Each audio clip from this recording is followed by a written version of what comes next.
ಎಲ್ರಿಗೂ ನಮಸ್ಕಾರ. ನಾನು ಡಾಕ್ಟರ್ ಸತೀಶ್, ಹೃದ್ರೋಗ ತಜ್ಞ. ನೀವು ಯಾವಾಗಲೂ ನೈಟ್ ಶಿಫ್ಟ್ ಮಾಡ್ತಾ ಇರ್ತೀರಾ? ಹಾಗಾದರೆ ಈ ವಿಡಿಯೋ ಕೇಳಿ. ಈ ವಿಡಿಯೋ ನಿಮಗೋಸ್ಕರ. ನೀವು ನೈಟ್ ಶಿಫ್ಟ್ ಮಾಡಿಕೊಂಡು ಬೆಳಗ್ಗೆ ರೆಸ್ಟ್ ತಗೋತೀನಿ ಅಂತ ಅನ್ಕೋಬಹುದು, ಆದರೆ ನಿಮ್ಮ ಹಾರ್ಟ್ ಮಾತ್ರ ಓವರ್ ಟೈಮ್ ಕೆಲಸ ಮಾಡ್ತಾ ಇರುತ್ತೆ. ನಿಮ್ಮ ಮೈಯಲ್ಲಿ ಒಂದು ಬಯೋಲಾಜಿಕಲ್ ಕ್ಲಾಕ್ ಅಥವಾ ನೈಸರ್ಗಿಕ ಗಡಿಯಾರ ಅಂತ ಇರುತ್ತೆ. ಅದು ಹಗಲಲ್ಲಿ ಕೆಲಸ ಮಾಡಿ ರಾತ್ರಿಲಿ ಮಲ್ಗೋಕಂತಾನೆ ಸೆಟ್ ಆಗಿರುತ್ತೆ.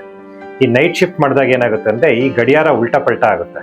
ಇದರಿಂದ ಸರಿಯಾದ ನಿದ್ದೆ ಇರಲ್ಲ, ಬಾಡಿಲಿ ಸ್ಟ್ರೆಸ್ ಹಾರ್ಮೋನ್ ಜಾಸ್ತಿ ಆಗುತ್ತೆ, ತೂಕ ಹೆಚ್ಚಾಗುತ್ತೆ. ಅಷ್ಟೇ ಅಲ್ಲ, BP, ಶುಗರ್, ಕೊಲೆಸ್ಟ್ರಾಲ್ ಮೆತ್ತಗೆ ಬರೋಕ್ಕೆ ಶುರು ಆಗುತ್ತೆ. ಸೊ ಇದು ಮುಂದೆ ಹೋಗಿ ಹಾರ್ಟ್ ಅಟ್ಯಾಕ್ ಅಥವಾ ಡಯಾಬಿಟೀಸ್ಗೂ ದಾರಿ ಮಾಡ್ಕೊಡ್ಬೋದು. ಸೊ ತುಂಬ ಜನ ನೈಟ್ ಶಿಫ್ಟ್ ಮಾಡಿಕೊಂಡು ಬೆಳಗ್ಗೆ ಬಂದು ಹಗಲಲ್ಲಿ ಮಲಗಿದ್ರೆ ಆಯ್ತು ಬಿಡು ಅಂತ ಅನ್ಕೋತಾರೆ.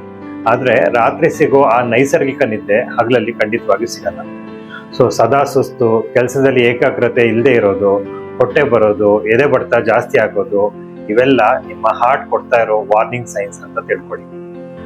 ಸೊ ನೈಟ್ ಶಿಫ್ಟ್ ಅನಿವಾರ್ಯ ಇರ್ಬೋದು, ಆದರೆ ಹಾರ್ಟ್ ಪ್ರಾಬ್ಲಮ್ ಅನಿವಾರ್ಯ ಅಲ್ಲ.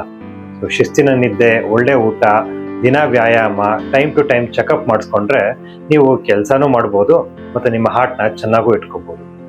ಸೊ ದಿನ ನೈಟ್ ಶಿಫ್ಟ್ ಮಾಡೋ ನಿಮ್ಮ ಫ್ರೆಂಡ್ಸ್ಗೆ ಈ ವಿಡಿಯೋನ ಟ್ಯಾಗ್ ಮಾಡಿ. ಧನ್ಯವಾದಗಳು.